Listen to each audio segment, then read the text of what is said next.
Hi guys, welcome to my அட்டி. தொடர்ந்து பண்ணுங்க, விடாமுயற்சி, அதை பண்ணுங்க இதை பண்ணுங்கன்னு கடைசியில் என்னையே பண்ணி விட்டாங்க மக்களே. ஏன்னா கொஞ்ச நாளாக வீடியோ வரல, ஒரே சோகர் இல்லாதான் போயிட்டு இருக்கு. என்னடா அவன் கதைன்னு கேட்டா, ஒரே ஒரு காதல்னு ஒன்று பண்ணேன் நண்பர்களே. ஏன்டா பண்ணணும்னு யோசிக்க வச்சாங்க. அந்த அடி அடிக்கிறாங்க, முடியல நண்பர்களே.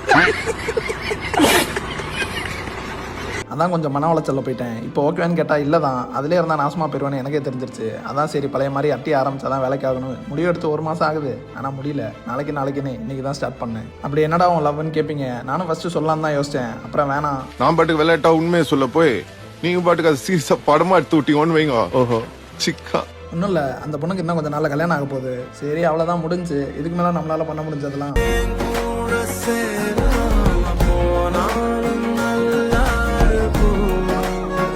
ஆனால் ஒன்று மட்டும் புரிஞ்சுக்கிட்டேன், லவ்வில் மட்டும் ஏமாத்துறவனுக்கு எந்த பிரச்சனையும் இல்லை. ஏமாந்து நிற்கிறவனுக்கு தான் எல்லா வலியும் கஷ்டமும். ஏமாந்துட்டோன்னு போயிட்டு கேட்கக்கூட முடியல. ஏன்னா லெட் இட் ஃப்ரீ. நமக்கு பிடிச்ச பொண்ணு எங்கே இருந்தால் நல்லா இருக்கும்னு நினைக்கிறது தான் லவ்னு நம்மளை பழக்கி விட்டாங்க. இந்த பேஸில் எல்லாரும் என்கிட்ட சொன்னது ஒன்று தான், தப்பு செஞ்சவனை மன்னிக்க சொல்றீங்க, பாதிக்கப்பட்டவனை மறந்துட சொல்றீங்க.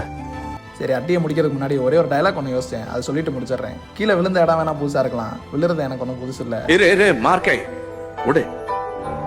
இதுல ஜெயிச்சு என்ன பண்ண போறோம்? ஜெயிக்க வேண்டிய விஷயத்திலே தோத்துட்டு உட்காந்துக்கிறோம்.